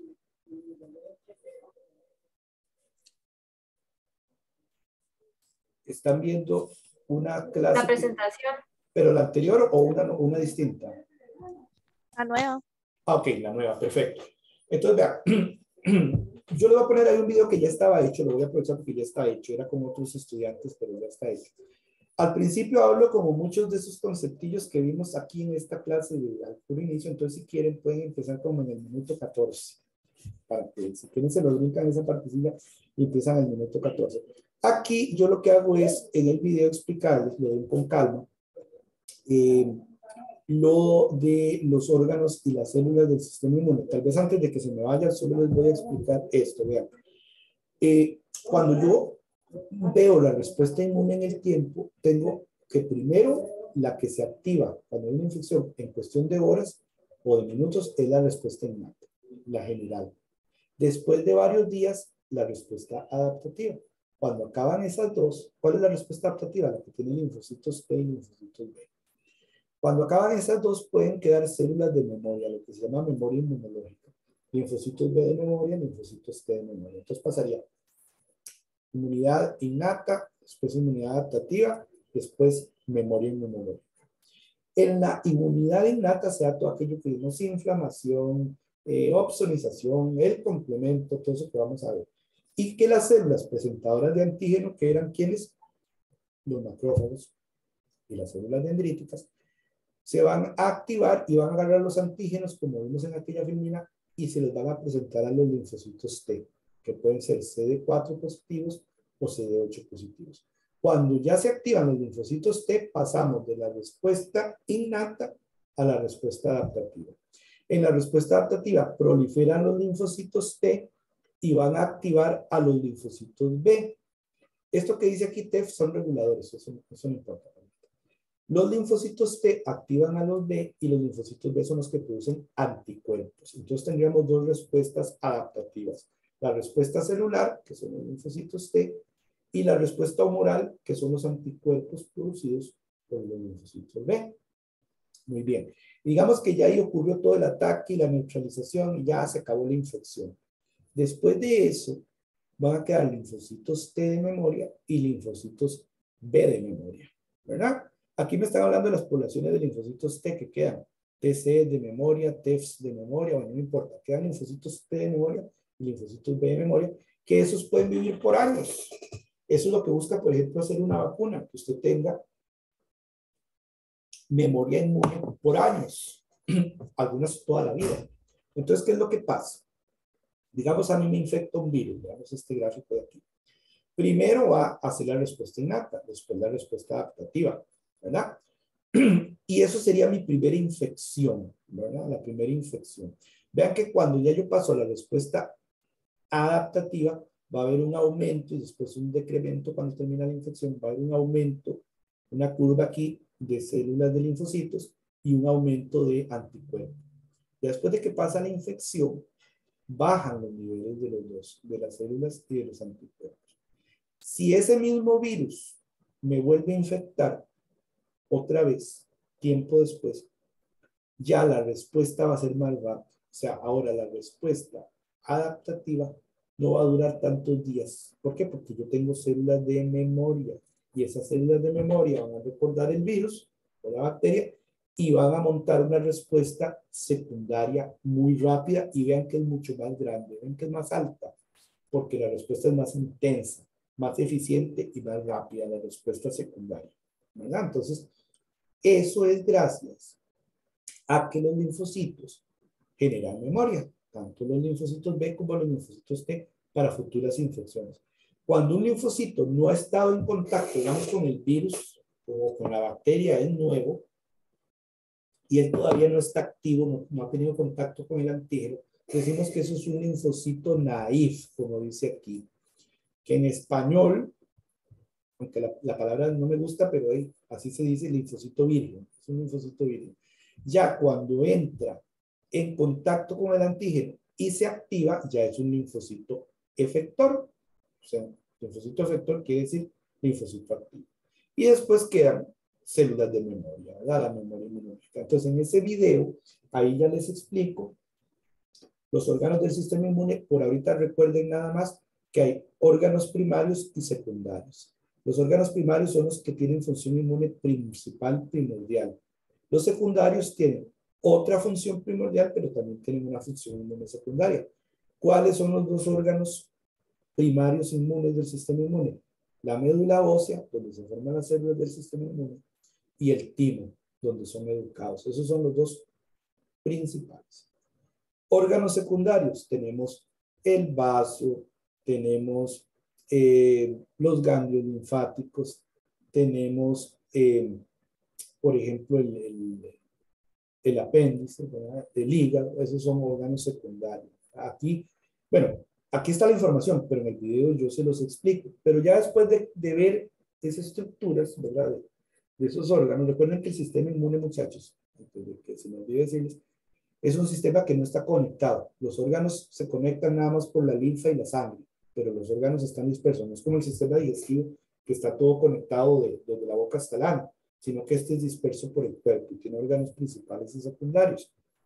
Bueno, ahí ustedes van viendo el video donde yo les explico, ¿verdad?, que la estructura de cada uno de esos órganos, después se leen la información, pero cuando lleguen aquí a los tipos de células, pónganle atención porque tal vez les puede servir para mañana. Entonces, vean que las células del sistema inmune se forman a partir de células madre hematopoyéticas que dan origen a precursor mieloide y precursor linfoide. ¿Esto ocurre en dónde? En la médula ósea, que es la parte de dentro de los huesos. Los precursores linfoides van a dar origen a los linfocitos. ¿Cuáles linfocitos? B y T. Y el precursor mieloide va a dar origen a todas las demás. Macrófagos, ¿verdad?, que vienen de los monocitos, de los macrófagos, y van a dar origen a los precursores granulocíticos que van a originar a los neutrófilos, basófilos y eosinófilos. Esos se llaman granulocitos porque tienen el citoplasma lleno de burbujitas donde tienen enzimas que sirven para atacar a los invasores. Como son como granulillos, se llaman granulocitos. Y también puede haber células polimorfonucleares, porque el núcleo tiene varios lóbulos, tiene formas indefinidas ahí, o pueden ser mononucleares, como los macrófagos, que tienen solo un núcleo. También, por la línea mieloide, se forman los megacariocitos que se rompen en pedazos que se llaman plaquetas, que sirven para la coagulación. También del precursor mieloide se forman las células mastoideas, que forman histamina, que es un mediador de las respuestas alérgicas. Y también del precursor mieloide se forma el precursor eritroide, que da origen a los eritrocitos o glóbulos rojos, que son los que transportan hemoglobina, el dióxido de carbono y el oxígeno. No tienen núcleo, pero estos no son inmunes. O sea, los eritrocitos no son inmunes. Ahora vean una cosa. Este dibujito después se lo ven bien.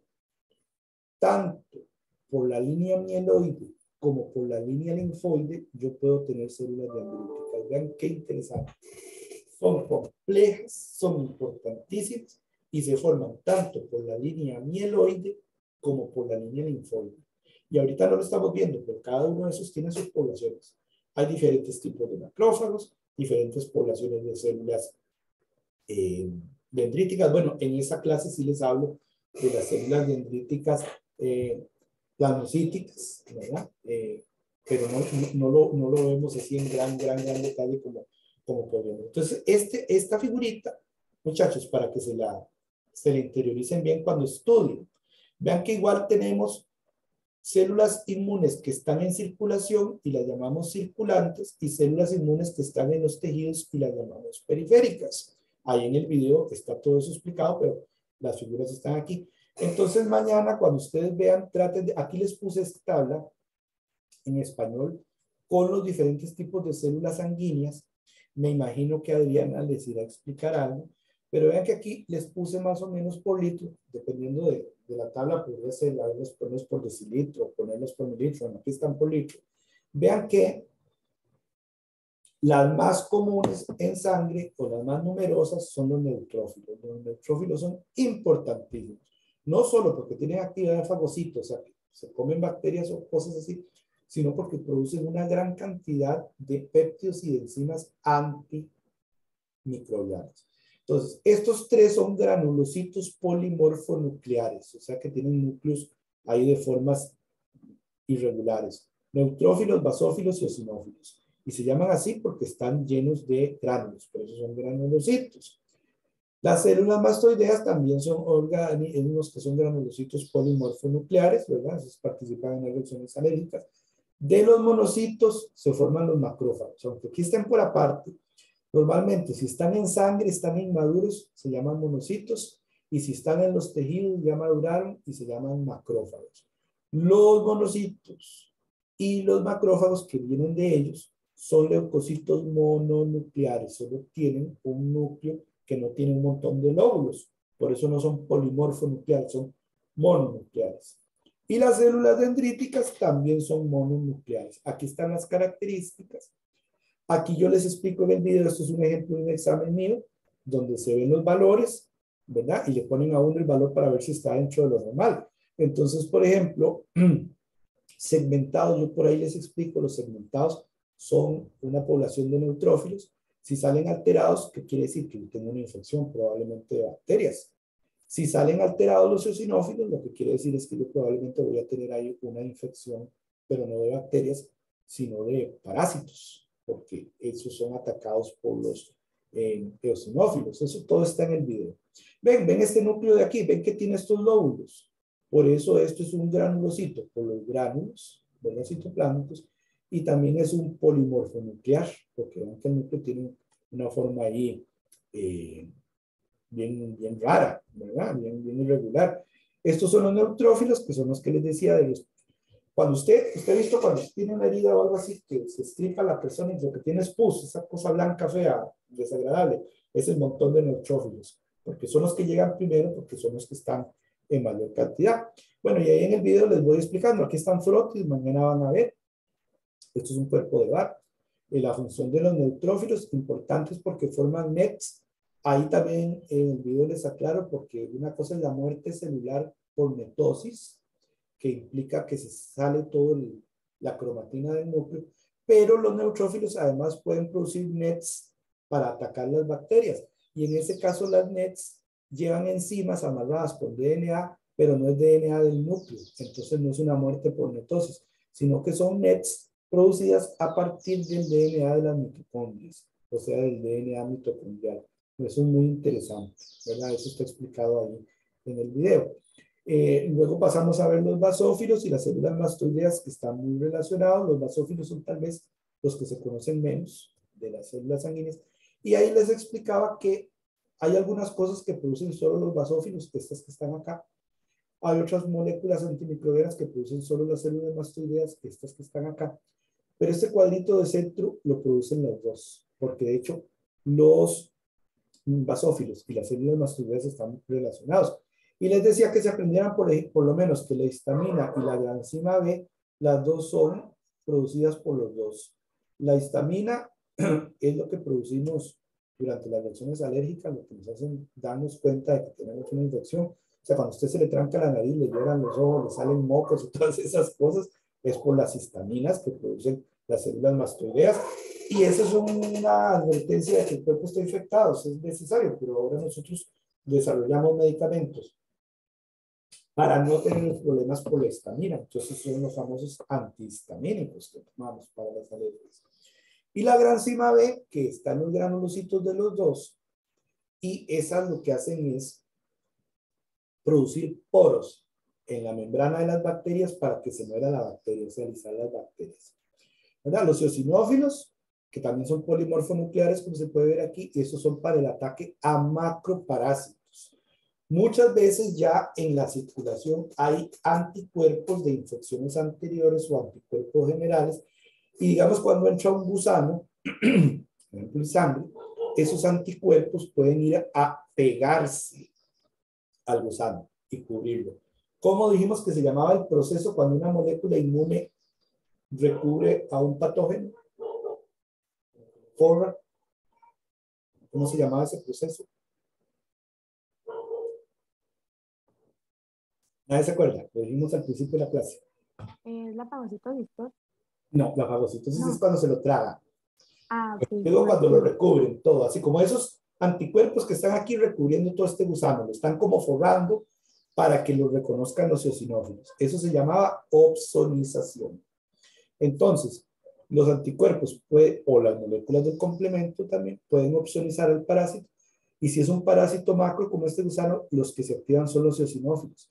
Ellos vienen y se pegan al FC del anticuerpo y liberan todos esos gránulos, liberan todas las enzimas que empiezan a atacar y a digerir al bicho, porque un gusano es muy grande y las semillas no se lo pueden tragar, no lo pueden fagocitar, pero sí pueden liberar los eosinófilos, todas esas enzimas de los granulocitos, y ellas van a atacar al gusano y matarlo. Entonces, por ejemplo, les decía, si ustedes van a un examen de sangre y tienen alterados los eosinófilos, eso lo que significa es que tienen algún parásito infectándolos ahí en la sangre. Luego, el video termina explicándoles sobre los macrófagos tipo M1 y M2, ¿verdad?